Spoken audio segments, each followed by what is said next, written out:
So we are doing example 7. Everyone note down. The question is very, very short. I'm just writing question here. It's just a one-line question. So the question is prove that area of right angle triangle. So the first doubt. Prove that area of a right angle triangle of given hypotenuse is maximum when the triangle is isosceles.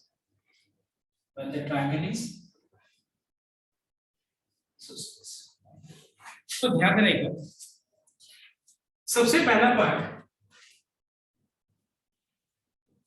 इस right angle triangle का hypotenuse given है, मतलब hypotenuse constant है। मतलब यहाँ पे कहने का मतलब है कि इसका हम लोग हाइट आई मीन पी और बी को जैसे भी लिखें, जो भी हम लिखें, ठीक है, परपेंडिकुलर और बेस जैसे भी हम चेंज करके लिखते हैं परपेंडिकुलर और बेस को, बट यहाँ पे जो हाइपोटेन्यूज होगा वो क्या होना चाहिए, फिक्स होना चाहिए। क्लियर है ना? Hypotenuse is not changing, hypotenuse is fixed here. So let the fixed hypotenuse be denoted with K unit. I repeat, let the fixed hypotenuse be denoted with K unit. So first let me write down the 3 points. तो मैं जिस 3 points का बात करता हूं मैं पहले वो लिख दूं कि hypotenuse of a right angle triangle is K.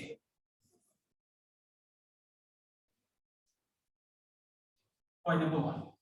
Point number 2, उस right angle triangle का hypotenuse given है और परपेंडिकुलर और बेस जो भी हो उसका जो एरिया वो क्या होना चाहिए बताओ तो, एरिया इज मैक्स। और लास्ट में हम लोग को ये प्रूव करना है कि वो ट्रायंगल क्या है, it's an isosceles right angle triangle, मतलब इसका परपेंडिकुलर और बेस दोनों क्या है, इक्वल। ये हम लोग को फाइनली प्रूव करना है। तीसरा point, we have to prove that triangle is isosceles. Isosceles right angle triangle, ये हम लोग को तीसरा पॉइंट में प्रूव करना है। Okay, so let us start with the first point, that is hypotenuse of a triangle is given. So what is the given hypotenuse? We don't know. So let K unit be the given hypotenuse.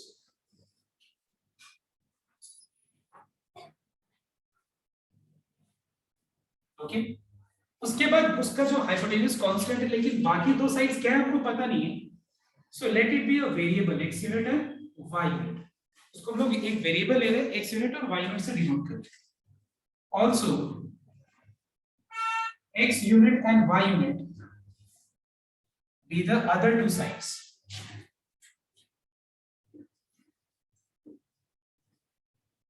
Alright, be the other two sides. Now you know that हम लोग पहला step में तब तक है हम लोग जब तक हम लोग रिलेशनशिप ना डिटरमाइन कर ले। क्या चीज के बीच का रिलेशनशिप बताओ तो, कांस्टेंट और वेरिएबल के बीच का रिलेशनशिप। तो कोई मुझे बता सकता है कि कांस्टेंट और वेरिएबल के बीच का रिलेशनशिप क्या है, कोई बता सकता है?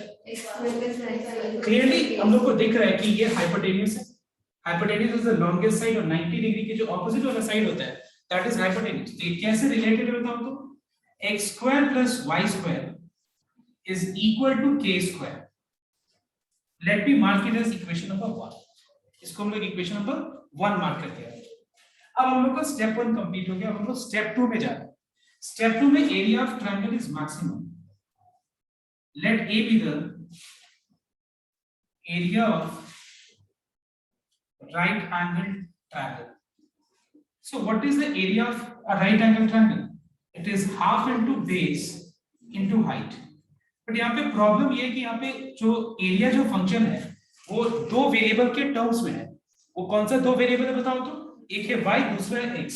तो हम लोग क्या करते हैं यहाँ पे इसको सिंगल वेरिएबल में कन्वर्ट कर देते हैं, मतलब by replacing y you can even replace x, that is up to you, from equation number 1। अच्छा, लास्ट जब हमने इस तरह का कुछ सम्स किया था ना, जहाँ पे मैंने बताया था कि अगर मान लो क्वेश्चन में रूट अगर हम लोग हटा पाए तो हम लोग स्क्वायर करेंगे। डू यू रिमेंबर हम लोग इस तरह का एक सम किया था, दैट वाज नंबर 9। क्लियर? तो अब हम लोग यहाँ पे भी क्या करेंगे, दोनों तरफ स्क्वायर करके और रूट को एलिमिनेट कर देंगे, क्योंकि यहाँ पे एलिमिनेट किया जा सकता है। और इसको सिंपल बनाया जा सकता है। So I am squaring both sides. उसके बाद a स्क्वायर को हम लोग z ले लेंगे, तो ये हो जाएगा k square by 4, k square by 4 into x square minus 1 by 4 into x to the power 4, और यहां पे लिख देना let z equal to a square. ठीक है, क्या लिखेंगे हम लोग? Let z equal to a square. मैं फिर से रिपीट कर रहा हूं, देखना एक बार। हम लोग we are in step number 2, जहां पे एरिया मैक्स जानना है। एरिया कब मैक्सिमम होगा इस राइट एंगल ट्रायंगल, मतलब for what x and y area will be maximum. Area का फॉर्मूला मैंने यूज कर लिया। अब हम इस पे मैक्सिमम मिनिमम का एप्लीकेशन करने वाले हैं। लेकिन मैक्सिमम मिनिमम का एप्लीकेशन करने के लिए हम लोग को पहला स्टेप पे क्या करना होता है? We differentiate the function which is area function with respect to the variable. Here we have got two variables, तो मैंने इक्वेशन नंबर 1 को यूज करके इसका एक वेरिएबल को रिप्लेस कर दिया, तो सिंगल वेरिएबल में आ गया। That is you can either replace in terms of x, you can express in terms of x, और you can express in terms of y also, that is up to you. इसके बाद मैंने दूसरा concept जो हम लोगों ने last दिन देखा था सम्स, वो क्या अप्लाई किया कि हम यहाँ पर रूट हटा सकते हैं बाय स्क्वायरिंग बोथ साइड्स। तो मैंने यहाँ पर बोथ साइड स्क्वायरिंग कर दी और a स्क्वायर को z ले लिया। नाउ क्या इस स्टेप के बाद ये सब हो जाएगा? क्या इसके बाद ही डाउट है? ये रिवन क्या स्टेप के बाद हो जाएगा सबका? इस स्टेप के बाद dz dx निकालो, 0 से इक्वलाइज करो, वहां से x का वैल्यू मिलेगा। उसके बाद सेकंड ऑर्डर में पुट करो और देखो कि लेस देन 0 आ रहे हैं, क्योंकि हमको प्रूफ करना है, फाइंड करना है कि area is maximum at which point. So everyone complete till, okay, पहले यहां तक complete. Everyone note down, 19 is very important sum, and I want everyone to read the question and divide it into 3 parts first. Okay, everyone read question number 19 and divide the question into 3 parts. Okay, so tell me, what is the first part in this question? If you read the question, what is the first part? Can you tell me? ये सब में हम लोग को volume दिया गया है।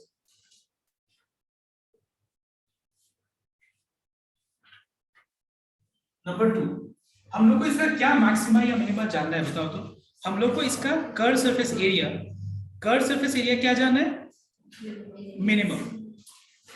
Curve surface area को is minimum eight which point जानना है।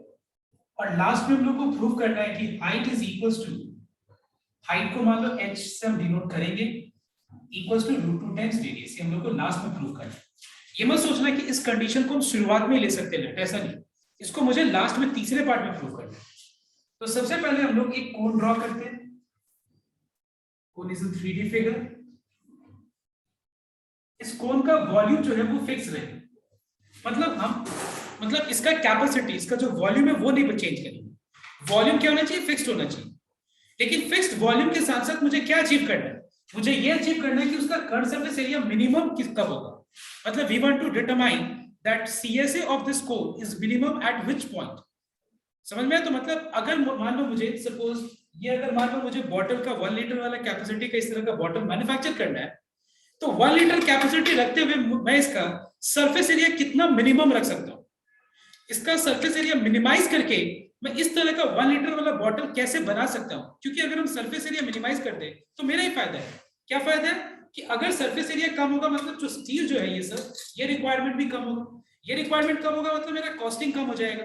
सो ठीक इस तरह का ही सब बोला है कि हम लोग को एक कोन चाहिए जिसका वॉल्यूम उतना ही होना चाहिए, वो चेंज नहीं होना चाहिए, जितना दिया रहेगा उतना ही होना चाहिए, जो गिवन होगा वही होना चाहिए। बट इसका CSA कर्व सरफेस एरिया क्या होना चाहिए बताओ तो? Minimum of all. बट कब होगा ये हमको पता नहीं, लेट अस फाइंड आउट। और अगर ऐसा होगा तो वो उसी केस में होगा जब उसका हाइट √2r होगा। ये प्रूव करो लास्ट में। समझ में? ये क्वेश्चन है।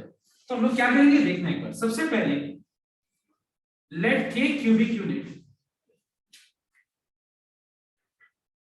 B the given volume of cone. ठीक है, ये जो कोन है इसका गिवन वॉल्यूम हम k क्यूबिक यूनिट ले लेते हैं। ऑल्सो कोन का जो वॉल्यूम है क्या चीज के ऊपर डिपेंडेंट है बताओ तो? हाइट पे और रेडियस पे। तो कोन का कांस्टेंट वॉल्यूम क्या चीज पे डिपेंडेंट है? हाइट और रेडियस। क्योंकि मुझे पता नहीं है क्या होना चाहिए। Also h unit and r unit with the height and radius of the cone.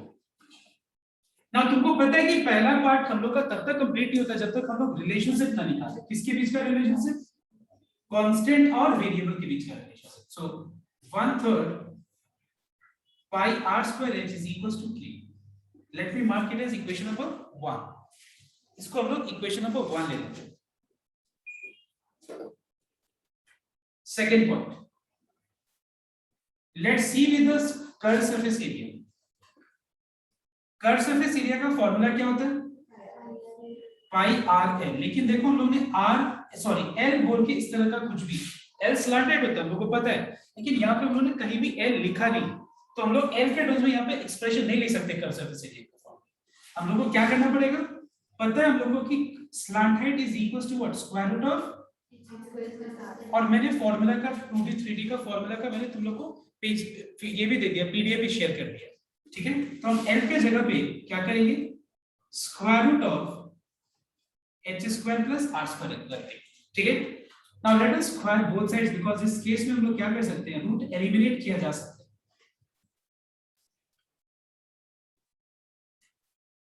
उसके बाद c स्क्वायर को z ले लेना, इसको दोनों टर्म से मल्टीप्लाई कर लेना.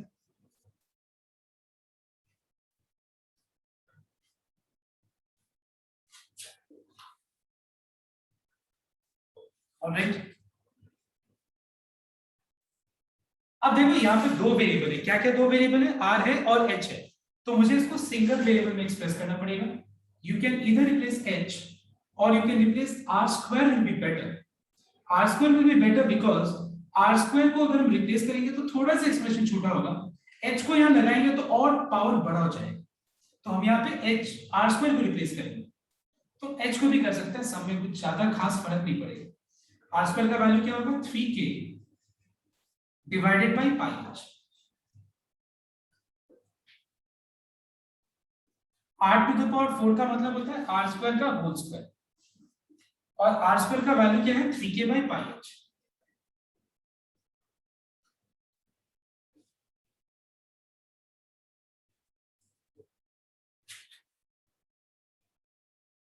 पाई पाई कैंसिल हो गया, h भी कैंसिल हो गया, एक फैक्टर, तो बच जाएगा यहाँ पे 3 पाई k into h plus pi का स्क्वायर, ये कैंसिल हो जाएगा, ये हो जाएगा 9k square divided by h square. Alright everyone, ठीक. अब हम लोग स्टार्ट करेंगे यहाँ से मैक्सिमम मिनिमम का स्टेप्स. तो पहला स्टेप क्या बताओ? तो differentiating the function with respect to, so differentiating z with respect to h. तो चलो सबको dz dh निकाल के उसको 0 से इक्वलाइज करके h निकालो. चलो करो तो स्टार्ट. चलो do first.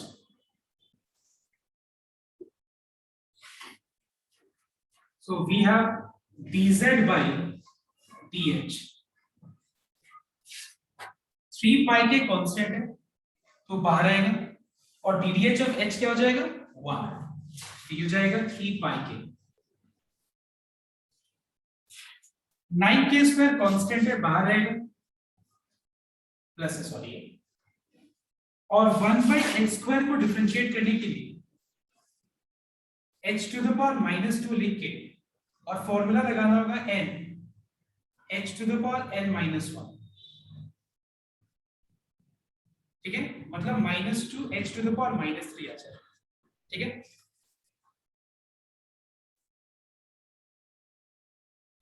that is dz by dh equals to 3 pi k plus minus is minus 2 9 18 k square by h k. ठीक है, ये हो गया तुम्हारा फर्स्ट स्टेप. इसके बाद इसको अपने लोगों को 0 से इक्वलाइज करना पड़ेगा. क्या करने के लिए? क्रिटिकल पॉइंट्स निकालने. तो यहां मैं लिख ले रहा हूं. ठीक है, now for the critical points, ये सब चीज में स्किप कर रहा हूं. अगर मैं इसको 0 से इक्वलाइज कर लूं,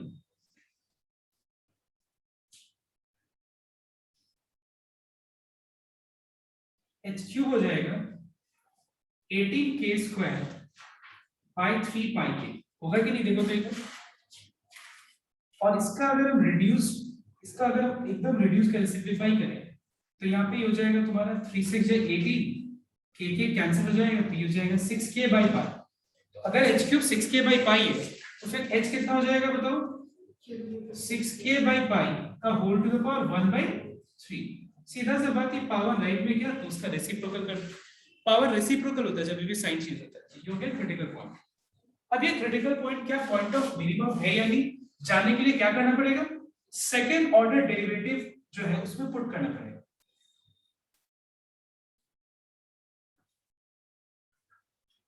So the second order derivative of dz dh will be 3 pi के कांस्टेंट है 0, 18k स्क्वायर कांस्टेंट है, इसको बाहर रखना, और h 1 by h क्यूब को डिफरेंशिएट करने के लिए h टू द पावर -3। और अगर हम इसमें फॉर्मूला अप्लाई करें तो ये हो जाएगा -3 h to the power -4, that is 54 k square divided by h to the power 4. So we find that d square z by dx square at the critical point जो हमने कैलकुलेट किया है उस पे भी आंसर क्या आएगा बताओ तो मुझे आंसर मतलब मुझे इससे से मतलब नहीं कि इसका वैल्यू क्या है, बस मुझे इस चीज से मतलब है कि इसका वैल्यू पॉजिटिव आ रहा है या नेगेटिव आ रहा है। तो यहाँ पे अगर सब कुछ पॉजिटिव है तो इसका आंसर क्या आएगा बताओ तो, पॉजिटिव ही आएगा ना, मतलब यहाँ पे हर कुछ पॉजिटिव है तो फिर इसका आंसर पॉजिटिव आ जाएगा, ग्रेटर देन 0। सब कुछ पॉजिटिव है मतलब greater than 0। therefore z is minimum at h equals to 6k by pi whole to the power 1 by 3। इस पॉइंट पे z मिनिमम है तो z हम लोग ने क्या चीज को कंसीडर किया था, तो therefore c is also minimum at h equals to 6k by pi whole to the power 1 by 3। Is this clear to everyone here? So we have completed step 2, now step 3। step 3 में हम लोग को निकालना है, ये prove करना है sorry कि हाइट इक्वल्स टू √2r। तो height equals to √2r prove करने के लिए हम लोग क्या करेंगे देखना, we will not put the value of h in equation number 1 and determine the value of r। हम लोग h का वैल्यू पुट करके r नहीं निकालेंगे, हम लोग ये टाइम वेस्ट नहीं करने वाले, हम लोग h का वैल्यू पुट करके और r निकालेंगे।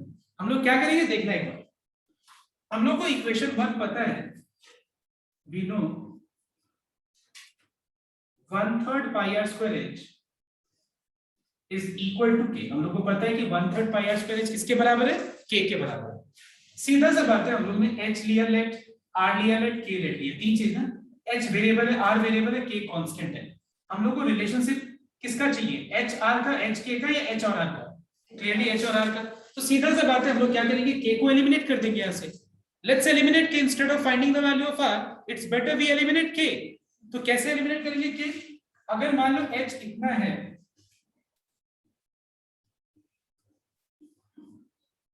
तो फिर h क्यूब कितना होगा, तो फिर k कितना होगा, pi h क्यूब by 6, मतलब k की जगह पे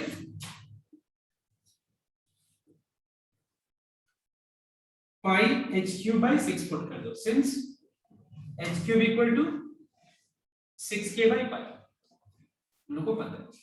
तो यहां से r इक्वल टू क्या होगा, सॉरी h इक्वल टू क्या हो जाएगा √2r।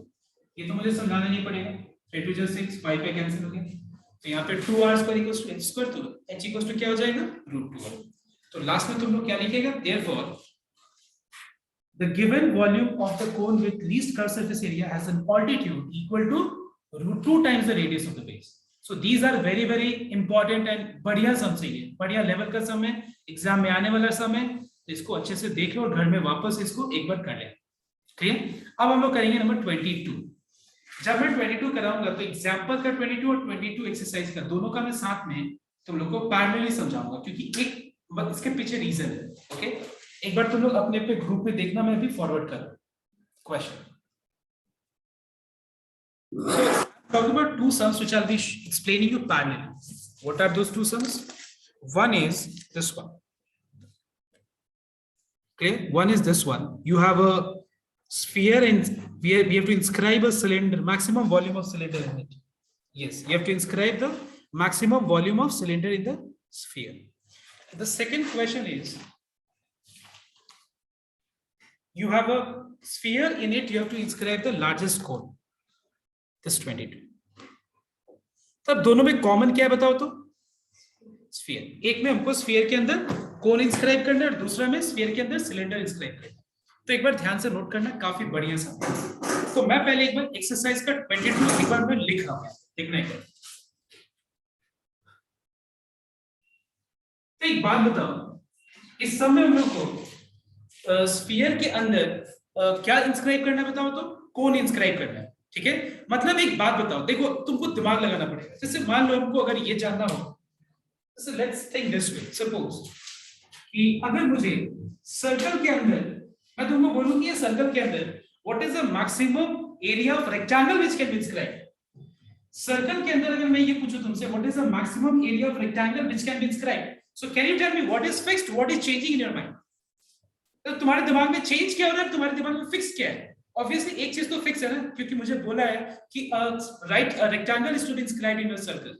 मतलब क्या फिक्स है, क्या चेंज हो रहा है बताओ? क्या फिक्स्ड?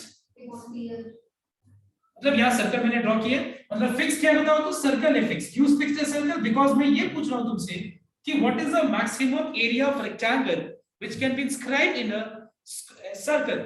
मतलब तुम्हारे दिमाग में क्या फिक्स है? मतलब मैं तुमको बोल रहा हूँ कि देखो ये सर्कल है और ये सर्कल के अंदर मैक्सिमम एरिया ऑफ रेक्टेंगल कौन सा में इसके अंदर हम इंस्क्राइब कर सकते हैं।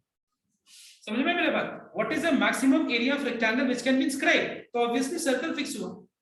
तो सिमिलरली अगर मैं इस सम का बात करूं एक्सरसाइज में 22 का, तो यहां पे पूछा है prove that the volume of largest cone which can be inscribed in a sphere. ये जानो कि कौन सा लार्जेस्ट वॉल्यूम ऑफ कोन है जो हम स्फीयर के अंदर इंस्क्राइब कर सकते हैं। तो क्या स्फीयर भी चेंज हो रहा है और कोन भी चेंज हो रहा है? ऐसा तो नहीं हो सकता ना। समझ में मेरी बात? मतलब मैं तुमको बोल दिया कि देखो ये स्फीयर है, देखो ये स्फीयर है, टेक दिस स्फीयर एंड इस स्फीयर के अंदर तो मैक्सिमम कोन क्या इंस्क्राइब किया जा सकता है वॉल्यूम वाला, वो मुझे बताओ। मतलब मैं क्या पूछ रहा हूँ, कौन सा इंस्क्राइब कर सकते हैं। मैं ये तो नहीं पूछ रहा हूँ कि मैक्सिमम वॉल्यूम ऑफ स्फीयर के अंदर मैक्सिमम वॉल्यूम ऑफ कोन वाला कौन सा इंस्क्राइब कर सकते हैं। तो कभी क्वेश्चन ही कंप्लीट खत्म नहीं होगा, क्योंकि कोन स्फीयर भी बढ़ते जाएगा, कोन भी बढ़ते जाएगा, स्फीयर भी बढ़ते जाएगा, कोन भी बढ़ते जाएगा। देखिए मैंने यहाँ पे क्या कर दिया बताओ तो? मैंने तुमको फिक्स कंडीशन दे दिया क्या, कि what is the max volume of largest cone which can be inscribed in a sphere मतलब स्फीयर इज गिवन।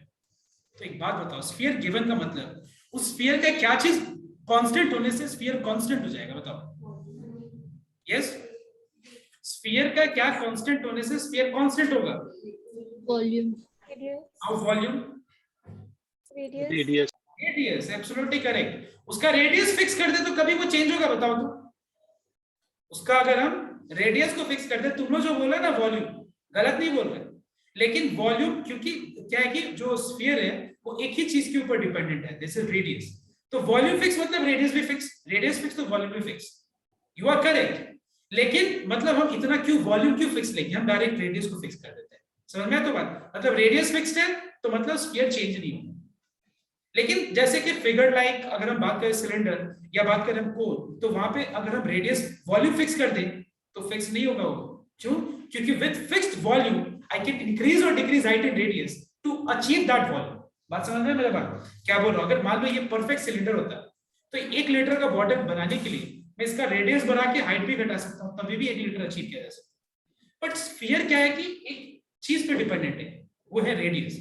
तो वॉल्यूम फिक्स मतलब रेडियस फिक्स होना ही पड़ेगा, it can not change. But let's not keep ऐसे सोचे कि volume is fix. Let's think this way कि radius is fixed in the sphere. I hope you got this point everyone. तो सबसे पहला point, radius of a sphere is given.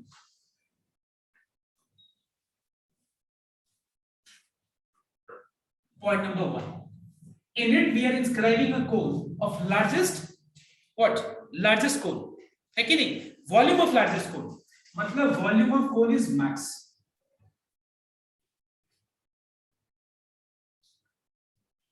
और तीसरा point हम लोग को क्या करना है? हम लोग को ये प्रूफ करना है कि volume of cone is equal to 8/27 of the volume of sphere. ये हम लोग को तीसरे पॉइंट में प्रूव करना है। तो मतलब इस पॉइंट का नंबर 1 के साथ अभी कोई रिलेशन नहीं है, 1 और 2 करने के बाद ही तीसरे पॉइंट पे हम लोग आएंगे। So to prove volume of cone is equal to 8/27 of volume of sphere, यह है तीसरा टॉपिक। ऑलराइट एवरीवन, तो अब हम लोग ये सब स्टार्ट करते हैं। मैं ये चाहता हूं कि कोई भी अपनी कॉपी पे कंसंट्रेट नहीं करके बोर्ड पे कंसंट्रेट, बिकॉज समझ में नहीं आएगा, मैं बता रहा हूं तुमको सीधा एट द एंड। ओके, ध्यान। तो मैं पहले इस फिगर का मैं बना दूं, मतलब पहले इस क्वेश्चन का मैं पहले फिगर बना दूं। So we have a sphere, I can not draw two dimensional.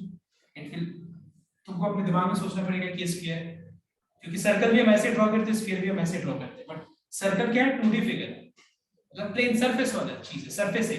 But sphere क्या है, 3D फिगर, मतलब इसके अंदर स्पेस है। और इसके अंदर तो मैं दो बना रहा हूं।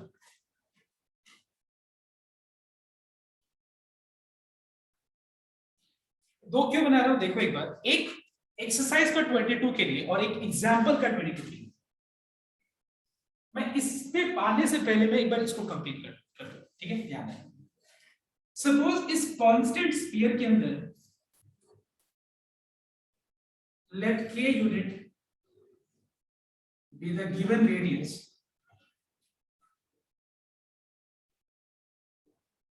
of a sphere, ठीक है।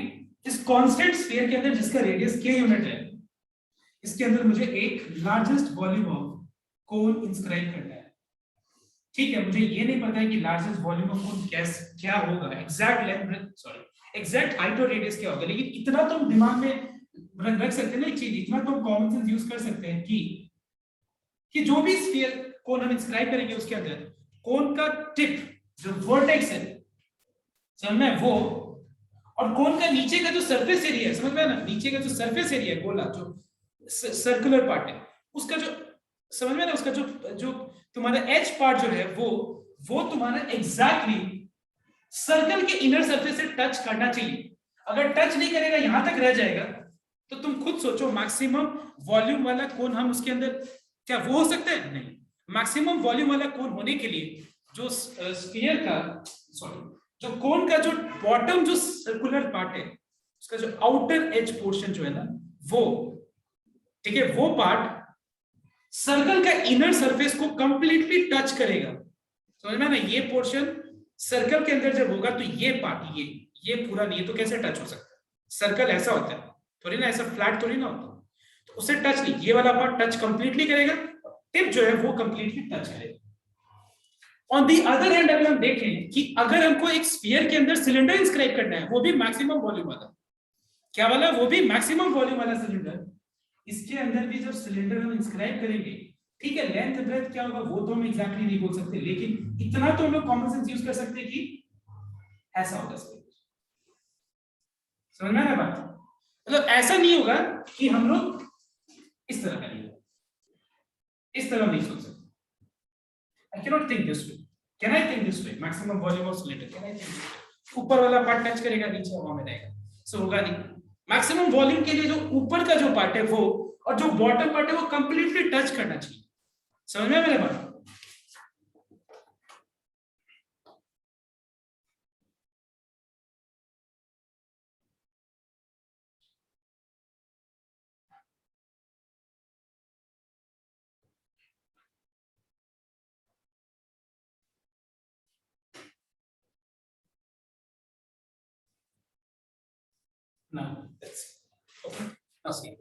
ठीक है, तो ये दोनों तुम लोग को देखिए, sphere maximum cone, maximum cylinder, volume of cylinder, clear. So I think this part is clear that it will completely touch this part, the top part of the cylinder will not exactly touch the circle, I mean the sphere, but ये part circle को ऐसे touch करेगा, और नीचे क्या रहेगा, space रहेगा, कुछ समझ में ना, कुछ स्पेस तो बचा रहेगा, नीचे जो खाली, ऊपर जो खाली, नीचे का स्पेस, ऊपर का स्पेस क्या होना चाहिए बताओ तो इसमें,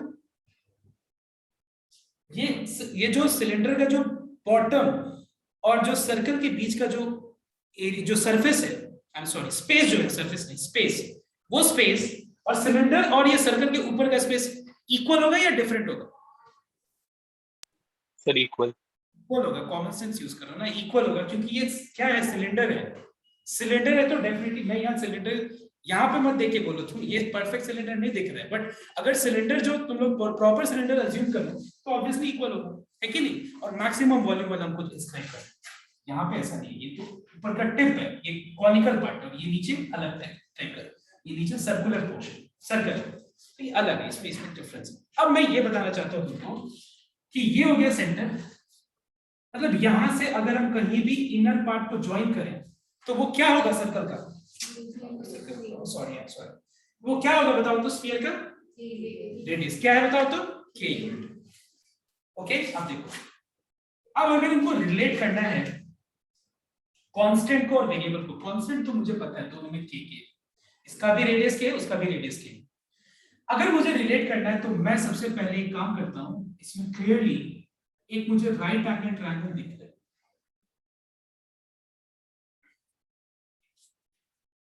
यहां पे भी ऐसा एक राइट एंगल ट्रायंगल, ठीक है। Now let me name this triangle as OAB,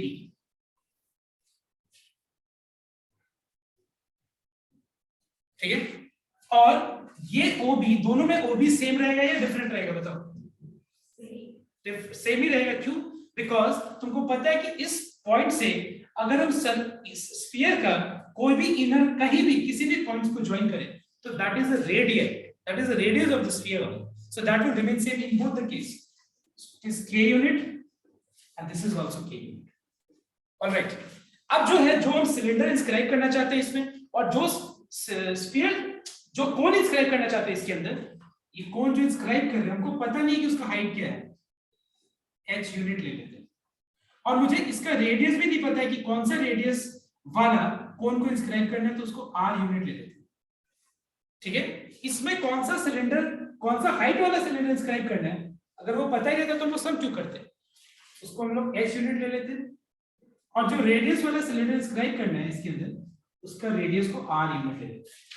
तो बस तुम लोग मुझे इतना बता दो कि यहाँ पे सोच के बता, यहाँ पे OA क्या होगा और यहाँ पे OA क्या होगा, सोच के बता, I am giving you time, this you all have to answer, you can not, I mean just stay quiet and relax, you have to think. मैं बोला इसमें OA क्या होगा, इसमें OA क्या होगा, सोच के बता।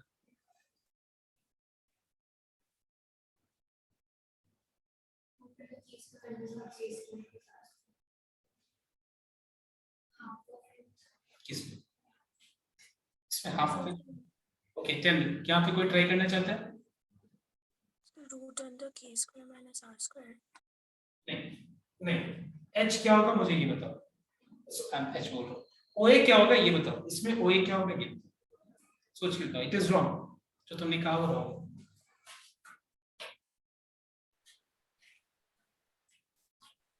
सर सेकंड वाला में h/2 होगा, मतलब I mean what you are saying that OA is equal to r square plus k square minus r square, you are absolutely correct, sorry मैंने ध्यान नहीं दिया, और यहाँ पे भी k square minus r square होगा, बट मेरा एक्चुअली क्वेश्चन ये है कि यहाँ पे जो h है ना, मुझे OA के अंदर h को भी लाना है, मुझे कैसे भी इधर भी OA के अंदर h को लाना है, तो बताओ तो मुझे, देखो मैं फिर से एक बार रिपीट कर रहा हूँ, मुझे सुनाई नहीं दे because this is not connected actually, there is no charge, okay, तो मैं ध्यान दे, फिर से ध्यान देना, मैं एक्चुअली ये पूछना चाहता था कि OA जो है ना ये h से कैसे रिलेटेड होगा, ऐसे मुझे पूछना, आधा है, क्या है h का आधा, तो सिलेंडर में आधा है, सिलेंडर में h का आधा है, सिलेंडर में जो सिलेंडर का h है उसका ये आधा है, ठीक है ना, इसका आधा है, कैसे, क्योंकि ये पूरा हो गया तुम्हारा h, तुमको पता है कि मैक्सिमम वॉल्यूम वाला सिलेंडर के लिए जो सिलेंडर के जो और सर्कल के जो ऊपर जो बीच में जो स्पेस है और यहाँ पे जो स्पेस है सेम होगा, और ये कंप्लीटली टच कर रहा है, समझ में, इमेजिन करो सिचुएशन कि एक स्फीयर है उसके अंदर कंप्लीटली टच कर रहा है, टच करे मतलब जो सेंटर है हाइट को दो इक्वल हाफ्स में डिवाइड कर, क्या ये ऐसा भी यहाँ पे होगा? नहीं सर, सर h/3 होगा, तो h/k, h माइनस k होगा। मैंने तुम लोगों को बोला ये क्या होगा, तो ऑब्वियसली सबको आंसर दे रहा है h square minus r square, Pythagoras theorem use करके, यहाँ मैंने बोल दो पाइथागोरस थ्योरम यूज करके, बट मेरा एक्चुअली क्वेश्चन ये पूछने का था कि कैसे h से रिलेटेड है, तो ये h का आधा है और ये क्या है बताओ तो, h का आधा है, डेफिनेटली नहीं, क्योंकि नीचे स्पेस और यहाँ पे ऊपर कंप्लीटली टिप पे टच कर रहा है, तो ये लेंथ और ये लेंथ दोनों इक्वल थोड़ी है। हाँ, तो इसमें क्या कोई बोल रहा था, सुना नहीं, मैं फिर से बोलूं, sir h minus k, h/3 h minus k, because देखो ध्यान से, तुम लोग को मैंने सब कुछ बता दिया है कि सेंटर से इनर सरफेस को कहीं भी अगर हम ज्वाइन करेंगे, so that is the radius of the sphere. तो ये क्या है बताओ, तो ये वाला जो मैंने डॉटेड से रिप्रेजेंट किया k, ये पूरा कितना है, तो ये कितना हो जाएगा, समझ में आया? तो दोनों क्वेश्चन एक साथ समझ में आया तुमको? एक्चुअली दोनों क्वेश्चन समझाने के पीछे अभी तुमको समझ में आया रीजन, अब तुमको क्लियर समझ में आ रहा है कि क्या है ये, क्योंकि स्फीयर कांस्टेंट है और उसके अंदर मैक्सिमम सिलेंडर मैक्सिमम कोन, तो दोनों को जब तुम रिलेट करोगे तो दिमाग में अच्छे से चला जाएगा। समझ में आया मेरे बात सबको? तो अब हम यहाँ पे ये तो ले लिया। ऑल्सो इसको क्या करो तुम लोग, दूसरे अपने पेज में इसको भी एक बार ड्रॉ करो, एग्जाम्पल 22 लिख के दोनों को पैरेलली सॉल्व करेंगे। दो पेज छोड़ दो और उसके बाद तुम लोग दूसरे पेज में। Also H unit and R unit with the height and radius of the cone to be inscribed.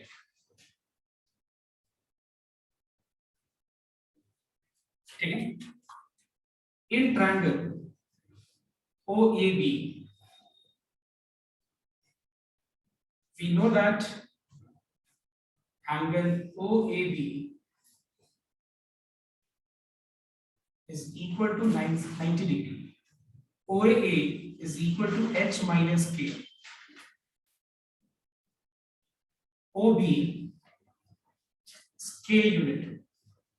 AB is R unit. तुमको पता है कि पहला स्टेप में हम लोग तब तक है जब तक हम लोग रिलेशनशिप ना निकाल ले किसके किसके बीच का, कांस्टेंट और वेरिएबल का। तो तुमको क्लियरली बहुत एक रिलेशनशिप के लिए तुमको राइट एंगल ट्रायंगल दिख रहा है कि नहीं, और राइट एंगल ट्रायंगल में हम लोग को पता है कि K is the hypotenuse, OB is the hypotenuse, तो कहने से H minus K whole square plus R square is equal to K square. Clear everyone? ठीक है, इसमें स्क्वायर कर दो,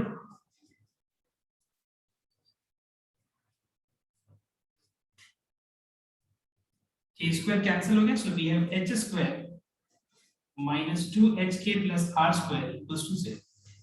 So this is equation number 1. ठीक है, मैं यहाँ पे एक बार स्टॉप कर रहा हूँ, मैं इसको एक बार कंप्लीट कर रहा हूँ। इसमें भी सेम चीज, let K unit with the given radius of the sphere, H unit and R unit with the radius and height and radius of the inscribed cylinder. Clear?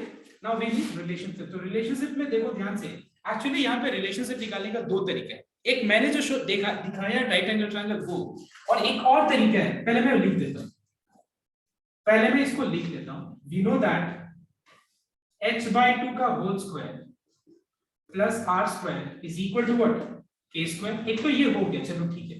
मुझे कोई बता सकता है कांस्टेंट और वेरिएबल को रिलेट, मैं इतना क्यों माथा मार रहा था कि h मतलब OA क्या होगा h के टर्म्स में, h/2 मैं क्यों कर रहा था पता है, क्योंकि मैं ये तीनों चीज मतलब कांस्टेंट को और वेरिएबल को एक राइट एंगल ट्रायंगल पे रिप्रेजेंट करना चाहता था, तभी तो तीनों को रिलेट, जब हम पाइथागोरस थ्योरम यूज करेंगे, समझ में मेरे बात, जब पाइथागोरस थ्योरम यूज करेंगे हम लोग तो तीनों चीज उसमें आ जाए और उससे एक इक्वेशन और एक रिलेशनशिप मिल जाए कांस्टेंट और वेरिएबल का।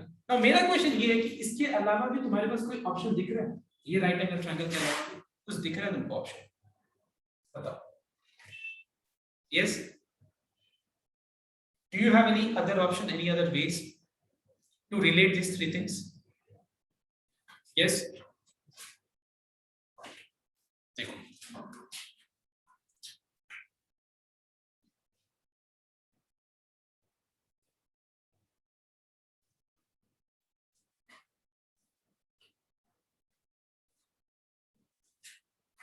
दिख रहा है ट्रायंगल CDB दिख रहा है। इस ट्रायंगल में CD कितना है बताओ तो, H. DB कितना है और CB कितना है बताओ। क्या मैं तीनों को रिलेट नहीं कर सकता हूं? CB square equals to CD square plus DB square, एक ही चीज है, तुम देखिए दोनों से एक ही चीज आएगा।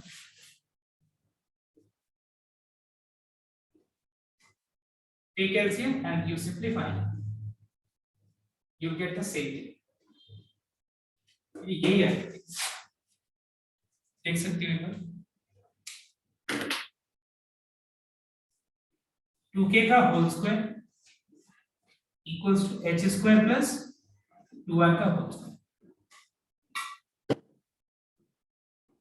4k square equals to h square plus 4r square. देखो सेम आया, एलसीएम लेके इसका अगर हम एलसीएम लेंगे तो यही मिलेगा। तो समझ में आया सबको को एकदम क्लियर हुआ? ये सब तुम लोग खुद घर पे करना। दिस इज एग्जांपल 22, ठीक है? बस तुम लोग दूसरा 2 पेज छोड़ के और ये वाला सम का फिगर और ये रिलेशनशिप इस तरीके से छोटा वाला राइट एंगल करना है, बड़ा वाला राइट एंगल करना है। मैं तो यही बोलूंगा कि तुम अपनी कॉपी में 2 अलग-अलग फिगर्स बनाओ, क्योंकि एक ही में बनाओगे तो तुम खुद कंफ्यूज हो कि क्या है, ठीक है? एक ऐसा छोटा और एक दूसरा एक और बना के बड़ा, दोनों तरीके से तुमको ध्यान रखना। So I am giving you time, इसको कंप्लीट करो, कॉपी करो, फिर मैं इस पार्ट पे वापस से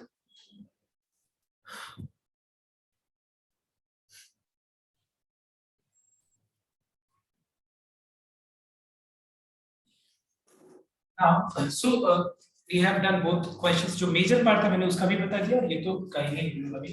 now let us move to step 2 because we have derived the relationship between constant and the variable। so let v be the volume,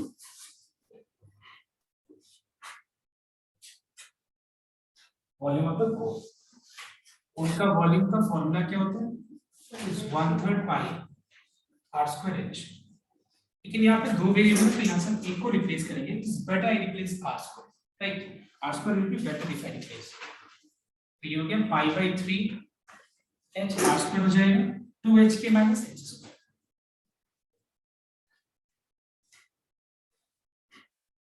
from equation number 1 ये हो गया v equals to 2 pi k by 3 into h square, और ये हो गया pi by 3 h cube. now let us start the process and the steps of maximum and minimum। so the first step is differentiating v। I'm not writing up those things। v with respect to h, ये क्या हो जाएगा? 2 pi k by 3। What is ddh of h square? यहाँ पे 5/3 constant है बाहर, h cube का 3h square. तो dv by dh आ जाएगा 2 to the 4 pi k by 3 h minus 3 cancel हो जाएगा पाई h स्क्वायर, ठीक है? अब इसको 0 से इक्वलाइज कर दो। तुम लोग ऐसे मत लिखना, ठीक है? Now for the critical point से लिखना जरूरी है। इसको 0 से इक्वलाइज करके h निकाल देंगे।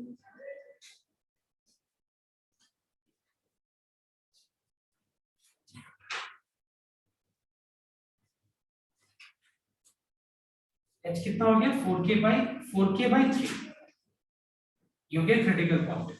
अब ये क्रिटिकल पॉइंट का मुझे जानना है कि क्या ये पॉइंट ऑफ मैक्सिमम है या नहीं। कैसे जानेंगे हम लोग, बताओ तो? सेकेंड ऑर्डर डेरिवेटिव में पुट करके इसका वैल्यू। सेकेंड ऑर्डर डेरिवेटिव जानना तो पड़ेगा। 4 पाई के बाय 3 कांस्टेंट है, इसको बाहर रखो। And what is ddh of h? 1। Pi constant है, बाहर रखो। ddh ऑफ h स्क्वायर क्या होगा? 2h।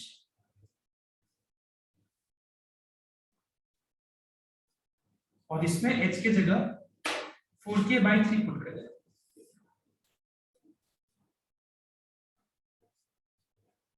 जब हम h की जगह 4k बाय 3 पुट करेंगे तो कितना हो जाएगा?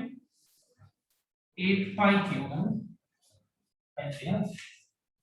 4 into 4k into 2 पाई कितना होगा? 8 पाई। और सॉल्व करके माइनस 4 पाई k बाय 3। ये नेगेटिव है ना? नेगेटिव मतलब लेस देन 0। तो क्या हम लोगों ने ये निकाल लिया कि वॉल्यूम किस पे मैक्सिमम है? हाँ, निकाल लिया। किस पे मैक्सिमम है बताओ तो?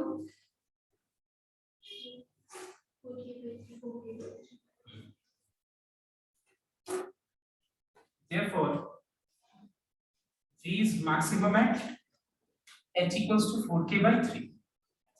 पहले ना सबको यहाँ तक कॉपी कर। अब हम लोग तीसरा पार्ट पे चलिए।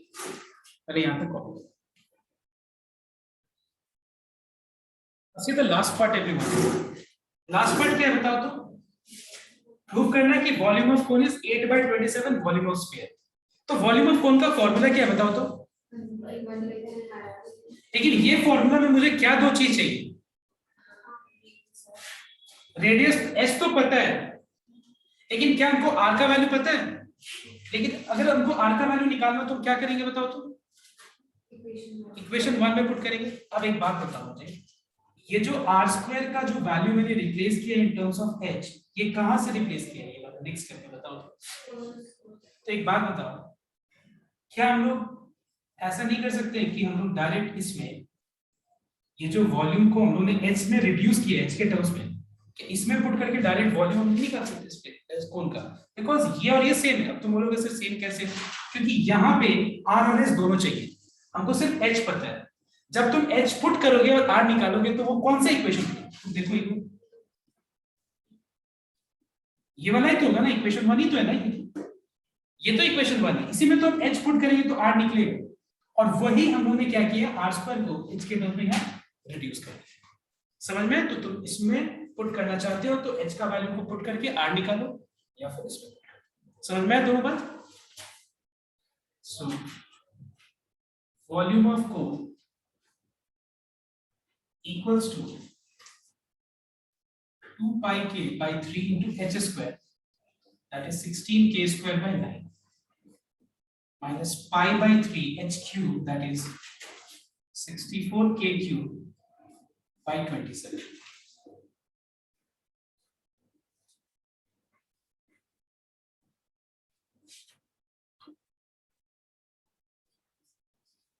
Let's say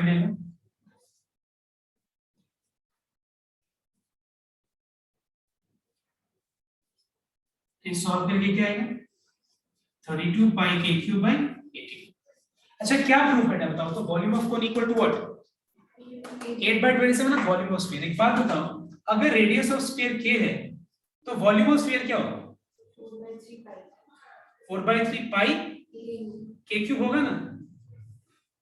एक बात बताओ, अगर मैं यहाँ इसको ध्यान में रखिएगा, इसको अगर मैं फैक्टराइज करके 8/27 लिख दूं तो बाकी पार्ट क्या है बताओ तो? एंड 4/3 पाई के क्यूब किसका वॉल्यूम है? किसका वॉल्यूम है?